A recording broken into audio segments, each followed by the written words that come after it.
안녕하세요. 축구 전문 팁스터 픽몬스터입니다. 토요일이다 보니 경기가 정말 많아 모든 경기를 준비하기는 어려웠고, 대신 제가 가장 자신 있는 프리미어리그 7경기와 추가로 분데스리가 2경기 준비해왔습니다. 총 9경기다 보니 영상이 너무 길어지면 안 될 것 같아 평소와는 다르게 최대한 짧게 핵심만 정리해서 알려드리겠습니다. 그럼 4월 6일 토요일 축구 분석 시작할게요. 첫 번째 경기는 크리스탈 팰리스와 맨체스터 시티의 경기입니다. 지난 시즌 트래블을 달성한 시즌에도 그랬고, 맨체스터 시티는 마지막으로 갈수록 힘을 더 발휘하는 팀입니다. 직전 빌라전에선 홀란드와 데브라이너를 제외한 스타팅 라인업이었는데 결과는 필 포든의 해트트릭으로 4대1 대승을 기록했습니다. 3월 A매치 브레이크 이후 연속된 2-3일 간격의 일정이 이어지고 있으며, 또 다음 일정인 챔피언스리그 8강 레알 마드리드 원정이기 때문에 이번 경기에서도 로테이션 또는 후반전 핵심 선수들의 체력 안배가 예상됩니다. 특히 최근 경기에서 계속해서 선발로 출전하고 있는 로드리와 베르나르도 실바는 체력 안배가 필수적일 것으로 보여집니다. 최근 홀란드가 고립되고 있는 모습이며 상대 수비의 집중 견제로 인해 활약이 미비합니다. 물론 홀란드의 폼이 좋지 않다는 것은 아니고, 지난 시즌 36골로 앨런 시어러의 한 시즌 최다골을 넘겼던 홀란드를 풀어주면 안 된다는 것을 이미 모든 프리미어리그 팀들이 매우 잘 알고 있기 때문에 홀란드에게 최소 2명씩 수비를 붙이는 타이트한 수비를 하고 있기 때문이라고 생각됩니다. 대신 홀란드에게 견제가 쏠리면서 생기는 공간들을 시티 선수들이 어떻게 공략할지에 대해 끊임없이 해답을 제시해주고 있기 때문에 팀 전체적으로 봤을 때 홀란드가 득점을 하지 못하고 있는 것이 크게 마이너스라고 느껴지지는 않습니다. 다만 이번 아스날전 같은 중요한 경기일수록 홀란드의 득점량에 대한 기대가 커질 수밖에 없는데, 최근 그 기대에는 충족을 시켜주지 못하는 모습이긴 합니다.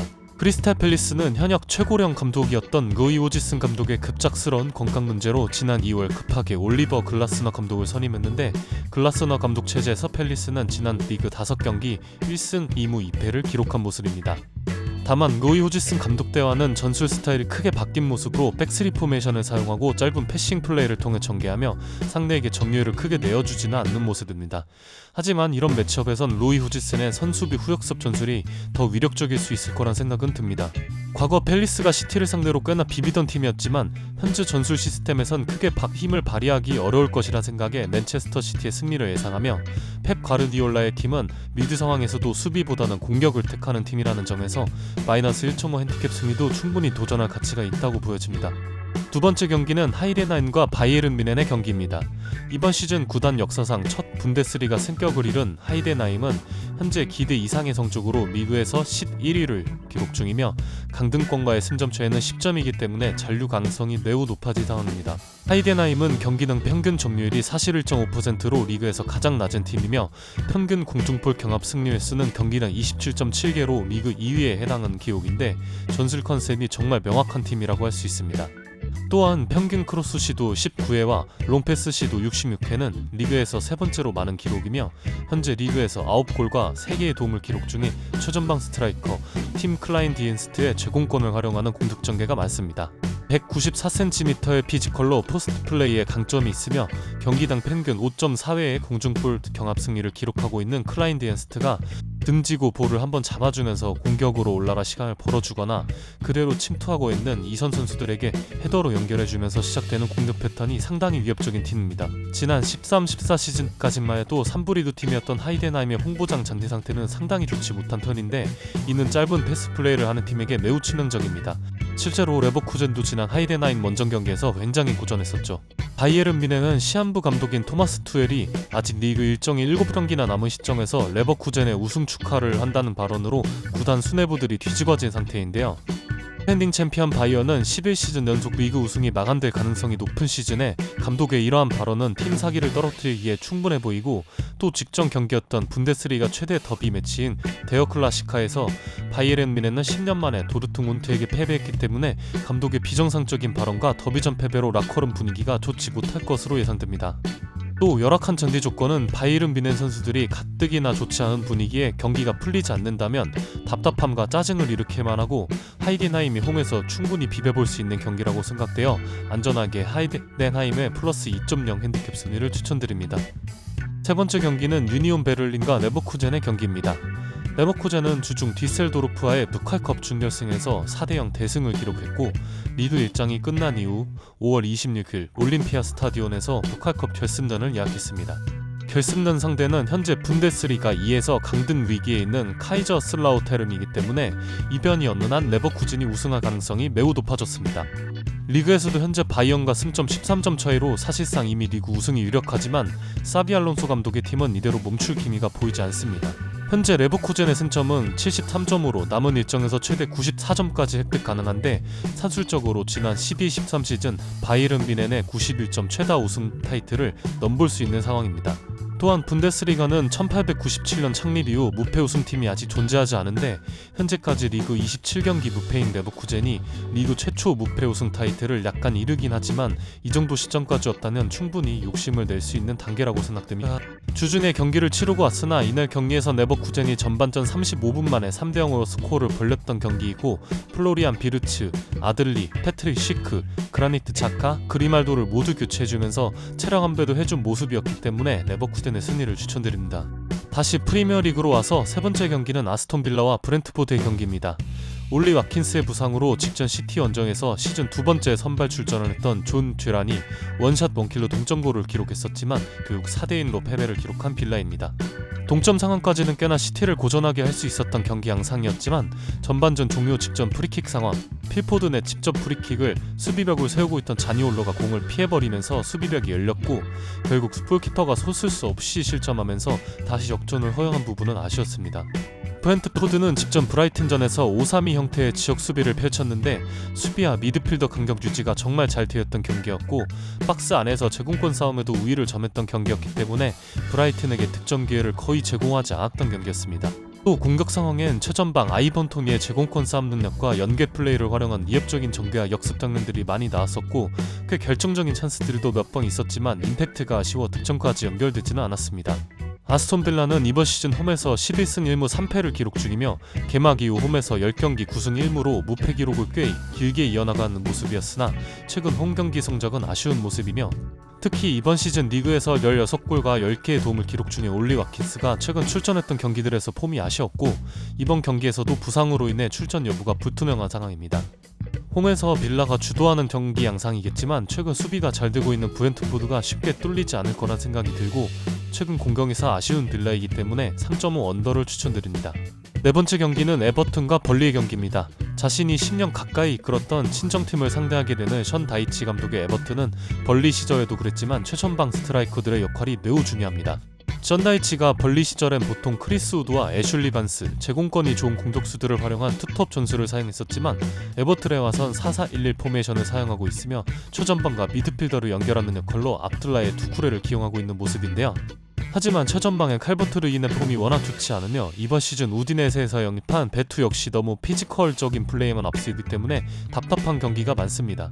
직전 뉴캐슬전과 분머스전에선 짧은 패스로 풀어나오려고 해도 상대의 압박을 전혀 풀어내지 못하는 고전했었으나 롱킥이 좋은 골키퍼 픽포드의 패스 한 방을 받아 세컨볼 떨어뜨려 놓고 시작하는 공격들은 꽤나 위협적이긴 했습니다. 문제는 이러한 패턴의 공격은 확률이 많이 떨어진다는 것이고 상대에게 수비권을 쉽게 넘겨주게 되는 장면들이 꽤나 많이 나온다는 점입니다. 이번 시즌 프리미어리그로 다시 돌아온 벌리는 한 시즌 만에 다시 강등 위기에 처했습니다. 펩 과르디올라의 영향을 많이 받은 콤파니의 벌리는 챔피언십에서 짧은 패스에 점유율 축구를 하던 팀이었지만 프리미어리그의 벽은 높았고 잔류를 위해 중반기부터는 실리적인 축구로 방향을 튼 모습인데요. 지난 첼시와의 경기에선 전반전 수적 열세와 PK를 허용하며 선제골을 내어준 상황 속에서도 빠른 공격 전환으로 무승부까지 이끌어냈으며 직전 울버햄튼전에서도 라르센의 선제골이 있었는데 이 역시 빠른 공격 전환이 주요했던 득점으로 골키퍼부터 시작된 단 2번의 패스로 결정적인 기회를 잡아 득점까지 이어졌습니다. 벌리의 센터백 다라 오셰이와 미드필더 산데르 베르데는 190cm에 가까운 피지컬과 제공권이 좋은 선수들이기에 에버튼의 선 굵은 축구에 어느 정도 대처가 될 것으로 보입니다. 또한 에버튼이 최근 경기들에서 공격의 폼이 워낙 많이 떨어져 있기 때문에 3.0 언더를 추천드립니다. 여섯 번째 경기는 풀럼과 뉴캐슬의 경기입니다. 풀럼은 토트넘과 브라이튼, 쉽지 않은 팀들을 상대로 3대0 대승을 이끌어냈었으나 최근 셰필드와 노팅엄을 상대로는 두 경기에서 무려 6실점을 기록했습니다.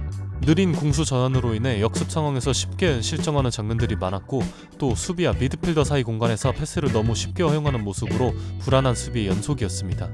뉴캐슬은 직전 에버튼전에서 수비 강화를 위해 교체로 들어온 프롤 더밋이 경기 막판 박스 안 애슐리언과 경합 상황에서 헤드락을 시전하면서 결국 VAR 끝에 PK가 선언되며 88분 동점을 허용했고 1대1 무승부는 이날 뉴캐슬의 경기력에 비해 매우 아쉬운 결과였습니다. 하지만 웨스트햄전에 후반전 교체로 출전하여 동점골과 추가시간 역전골까지 뽑아내며 이번 경기 선발 출전한 하비반스의 폼 매우 좋아 보였고 이날 경기에서도 알렉산데르 이삭에게 좋은 패스를 넣어주며 이삭의 선제골을 어시스트하기도 했습니다. 뉴캐슬은 부상 등동이 심각한 상황으로 스벤 보트만이 십자인대 부상으로 시즌 아웃되었는데 최근 자말 러세스까지 십자인대 부상으로 시즌 아웃되었습니다.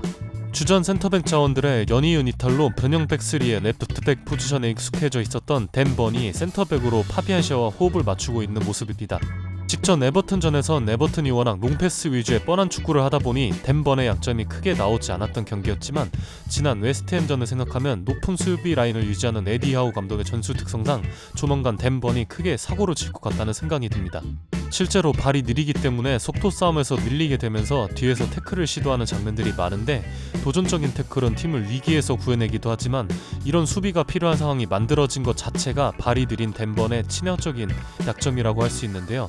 저는 그 사고가 오늘 터질 것 같다는 생각이 듭니다. 풀럼의 최전방 스트라이커 무니즈의 폼이 최근 좋으며 큰 체격은 아니지만 우직한 돌파가 가능하며 브라질리언 특유의 발기술도 있는 선수입니다. 또 이번 경기 깜짝 카드로 주목하고 싶은 선수는 아다마 트라오레인데 풀럼에서는 많은 기회를 잡고 있지 못하지만 수비수들의 발이 느린 뉴캐슬의 배후 공간을 공략하는 데 있어 최적의 카드가 되지 않을까 하는 생각이 듭니다. 다득점 경기를 예상하며 2.5 오버를 추천드립니다. 7번째 경기는 루턴과 본머스의 경기입니다. 루턴은 직전 아스날전에서 2대0 패배를 기록하면서 리그 18경기 득점 행진이 마감되었고 또 현재 1군 스쿼드에 부상자가 10명이 넘는 상황이라 앞으로의 잔류 경쟁은 더욱 힘들어질 것으로 보입니다. 본머스는 이번 시즌 이라울라 감독 부임 이후 리그 10경기에서 승리가 없이 출발했지만 라요 시절 이라울라 감독에게 전술적으로 기대했던 부분들이 시간이 지나면서 본머스에게 입혀지기 시작하며 현재 리그 11위까지 치고 올라왔습니다. 11라운드 이후 본머스의 리그 성적은 11승 5무 5패를 기록했는데 이는 같은 기간 리그 5위에 해당하는 기록이며 현재 8위 뉴캐슬과 승점 3점 차이밖에 나지 않기 때문에 지난 16-17 시즌 에디하우 감독이 세웠던 리그 최고 순위 9위를 충분히 갈아치울 수 있는 상황입니다. 첼시 유스 출신으로 리버풀로 이적했지만 만년 유망주 꼬리표를 뗄 수 없었던 도미닉 솔랑케의 부펜이 늦게나마 터지며 현재 리그 16골을 기록 중인데 집중 수비 견제를 받고 있는 홀란드의 득점이 이번 시즌 많이 줄었기 때문에 충분히 솔랑케가 득점왕을 노릴 수 있는 상황입니다. 루턴은 토트넘전과는 달리 직전 아스날을 상대론 수비 라인을 내리고 백파이브 지역 수비를 하는 수비적인 전술로 나왔으나 많은 선수들이 내려와 수비를 하고 있음에도 불구하고 스미스 로우의 하프 스페이스 침투를 완전히 놓치며 실점하는 장면은 루턴 수비의 퀄리티를 적나라하게 보여주는 장면이었는데요.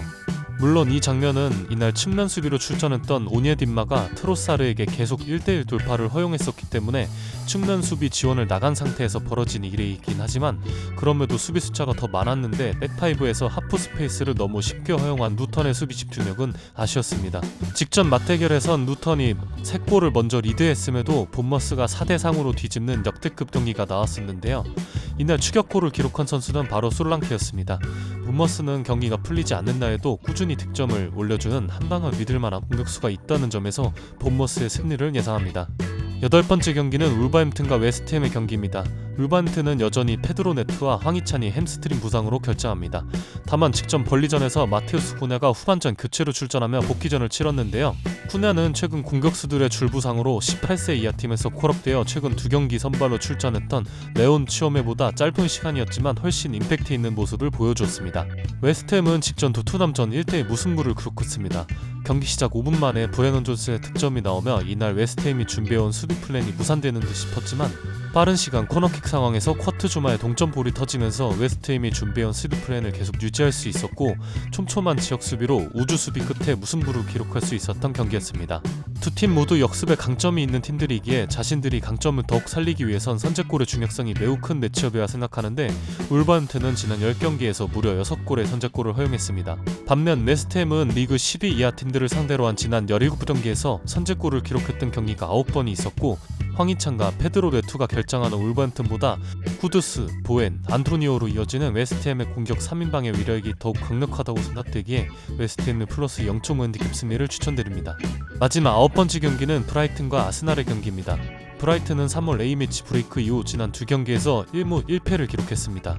안필드 원정은 그렇다 쳐도 직전 브렌트포드전에선 70%에 가까운 점유율을 기록했던 경기로 경기 내내 주도하는 양상이었지만 상대의 지역 수비에 막혀 이렇다 할 찬스 없이 0대0 무승부를 기록했습니다. 노사안에서 복귀한 주앙 페드로가 끊임없이 수비를 끌어내주면서 기회를 만들기 위해 노력했지만 이선 자원들의 활약이 아쉬웠던 경기였습니다. 아스날은 직전 루턴전에서 오랜만에 토마스 파티, 에밀 스미스로 리스 넬슨을 선발 출전시키며 로테이션 자원들을 활용했던 경기에서 2대0 승리를 기록했습니다. 로테이션으로 출전했던 선수들 모두 괜찮은 활약이었고 특히 스미스로우는 외대고로의 선제골 장면에서 적극적인 압박으로 볼을 탈취해오는 결정적인 장면을 만들어냈으며 이후 아스날의 추가골 장면에서도 무턴의 수비수들을 모두 따돌리고 하프 스페이스로 침투하여 좋은 타이밍에 낮고 빠른 크로스를 키퍼와 수비 사이로 연결하면서 상대의 자책골을 이끌어냈습니다. 또 토마스 파티는 이날 진첸코와 메드고로와 함께 끊임없이 스위칭하면서 루턴의 맨투맨 압박을 수월하게 풀어낼 수 있게 해주었고 아스날이 루턴 진영까지 쉽게 전진할 수 있게 해주었습니다. 아스날은 지난 시즌 이맘쯤 리그 우승에 정말 유리한 고지에 있었음에도 당시 경쟁팀이었던 맨시티에게 크게 패배했고 이후 중하위권 팀들을 상대로도 승점 드랍을 하면서 그 우승을 놓치게 되었는데요. 그랬던 기억이 아직 생생하게 남아있기 때문에 이번 시즌 후반기는 더욱 남다른 각오로 우승 경쟁에 임하지 않을까 싶습니다. 브라이튼의 최근 분위기가 워낙 좋지 않기 때문에 아스날의 승리를 추천드립니다. 짧게 한다고 해봤는데 이번에도 많이 길어진 것 같네요. 길고 지루한 영상 끝까지 봐주신 분들께 진심으로 감사드리며 이번 주말 좋은 결과 있으시길 바랍니다. 감사합니다. 핑몬스터였습니다.